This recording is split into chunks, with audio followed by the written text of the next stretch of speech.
Let me remind y'all that Melania, the First Lady, a model, and when I say model, I'm not talking about Tyra Banks, Cindy Crawford, or Naomi Campbell level. Washington, D.C.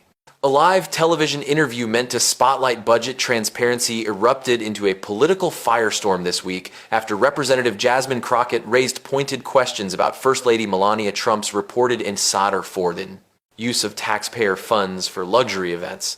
Appearing on Inside the Beltway, Crockett delivered a calm but cutting critique of federal spending priorities. If taxpayers are footing the bill for designer caviar and imported orchids while school lunch programs are getting slashed, we have a right to ask questions, she said.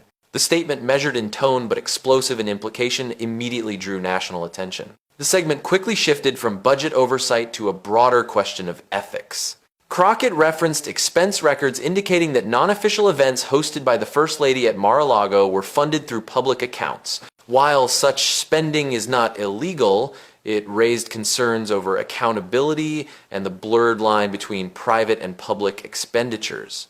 Within hours, clips of the exchange went viral. Some praised Crockett for demanding transparency, while others accused her of politicizing the issue. Conservative commentators framed the remarks as an attack on the First Family. But Crockett's response was consistent and disciplined. She insisted this was not about personalities, but principles.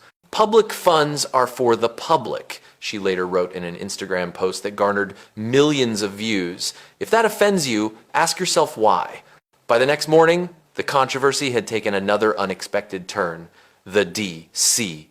Metro Police confirmed receiving a harassment complaint from Barron Trump, alleging that Crockett's remarks endangered his mother's safety. The move, widely viewed as an attempt to deflect attention, only fueled the debate further. Facing a crush of reporters outside her Capitol Hill office, Crockett remained composed. My comments were directed at spending practices that impact American taxpayers, she said. This isn't harassment, it's oversight. Her statement resonated well beyond partisan lines.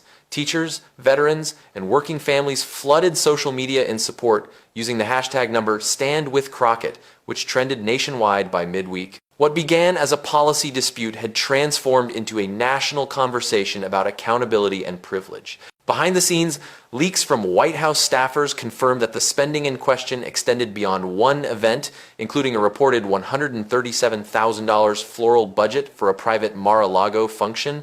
The revelations deepened scrutiny, forcing even mainstream outlets to revisit past expenditures tied to the First Lady's office. As the story grew, the House Oversight Committee announced a preliminary review of all non-essential expenses connected to the First Lady's role. For Crockett, who had spent months pushing for transparency through Freedom of Information Act requests, the development marked validation of her persistence. Despite escalating criticism, Crockett refused to engage in personal attacks.